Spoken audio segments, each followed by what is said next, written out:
የኦርቶዶክስ ታቦት የሚካኤል ነው። የብሉይ ኪዳኑ ታቦት የእግዚአብሔር ታቦት። በሚካኤል ስም ታቦት ተቀረጸ ማለት የሚካኤል ታቦት ማለት አይደለም። በተክለ ሃይማኖት ስም ታቦት ተቀረጸ ማለት የተክለ ሃይማኖት ታቦት ማለት አይደለም። ምንጊዜም ታቦት የእግዚአብሔር ብቻ እና ለምንድን ነው በነቢያት ስም፣ በሐዋርያት ስም፣ በቅዱሳኑ በመላእክት ስም ታቦት የሚቀረጸው ሲባል እግዚአብሔር ወዳጆቹን ያከበሩትን ማክበር ፈለገ። እግዚአብሔር ከፍ ከፍ ያደረጋቸውን መጠሪያ ስም ሰጣችሁ። ስማችሁ የሚጠራበት፣ ክብራችሁን ትውልድ የሚማርበት፣ ዝናችሁን ትውልድ የሚመሰክርበት የስማችሁ መጠሪያ መታሰቢያ አድርጎ ሰጣችሁ እና ታቦት በስማቸው እንዲሰየም አደረገ። በታቦት የሚያድረው ግን እሱ ራሱ ነው። የእነሱ ስም ከስር ላይ ከላይ የሥላሴ ዝቅ ብሎ የእመቤታችን፣ ከዛ ደግሞ ዮሐንስ ከሆነ ዮሐንስ፣ ከዛ ደግሞ የቅዱሳኑ ከሆነ ከስር። ይሄ ማለት ምንድን ነው?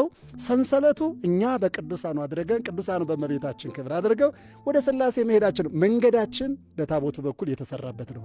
የኢትዮጵያ ኦርቶዶክስ ተዋሕዶ ቤተ ክርስቲያን ያለ ታቦት በጭራሽ አምልኮተ እግዚአብሔር አትፈጽም። ታቦቱ በብሉይ ኪዳን ቃል ነበረ ብለናል። ያ ቃል በአዲስ ኪዳን ራሱ ስሙ ነው። ያ ትልቁ ስም፣ ኃያሉ ስም፣ ጉልበት ሁሉ የሚንበረከክለት ስም፣ ኃይል የሚያደርገው ስም፣ ቢበሉት እንጀራ ቢጠጡት ውሃ የሚሆነው ስም፣ ያ ስም ነው እዚያ ላይ የተቀመጠው። ያለ ታቦት ቅዳሴ በጭራሽ አይቀደስም። ሥጋ ወልደ እግዚአብሔር ደመ ወልደ እግዚአብሔር የሚሰዋው በዚያ ዝም ምንድን ነው? መሠዊያው ላይ ያደረው ማን ነው? እሱ። የሚሰዋው ማን ነው? እሱ። የሚሰዋው ሊቀ ካህናቱ ማን ነው? እሱ። ሁሉ ነገር የሚከናወነው በእሱና በእሱ ብቻ ነው። ዲያቆናቱ፣ ካህናቱ፣ ጳጳሳቱ ምንድን ናቸው? እንደ እጅ፣ እንደ እግር፣ እንደ አንደበት። እንደዚህ ነው።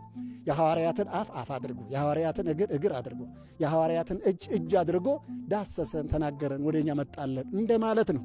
እንደው ቅዳሴውን መጨረሻ ላይ ስሙት ዝም ብላችሁ። ዲያቆኑ ምንድን ነው? አርንኑ አርሴክሙ ኀበ እግዚአብሔር በእደ ገብሩ ካህን ከመ ይባርከሙ።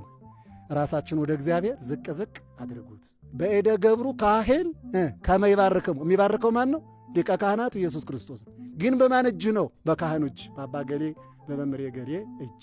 እግዚአብሔር ይባርካችሁ ይልና እሱ ደግሞ እግዚአብሔር ይፍታ። ካህን የሚፈታው ካህን የሚሰራ የለም። ቅዱስ ቄርሎስ እንደውም በሃይማኖተ አበው ምን ይላል? ወባሕቱ ኢንሐሊ በአልባቢነ ከመ ካህናት እለ ያዐርጉ መሥዋዕተ ወይዌልጥዎ ወይሜጥውዎ ለነኪያሁ። ካህናት ኅብስቱን ሥጋ መለኮት ወይኑን ደመ መለኮት አድርገው አክብረው ለውጠው ለእኛ እንደሚሰጡን በልባችን አስበን አናውቅም፣ አናስብም። እንኪያ እሙንቱሰ ዘከመ ክህሎቶሙ ይገብሩ። እነሱማ እንደ ክህሎታቸው የሚችሉትን ያደርጋሉ፣ ይላላካሉ፣ ያገለግላሉ። እንኪያ ማን ነው ያንን ኅብስት ሥጋ መለኮት ያንን ደም ደመ መለኮት አድርጎ የሚለውጠው?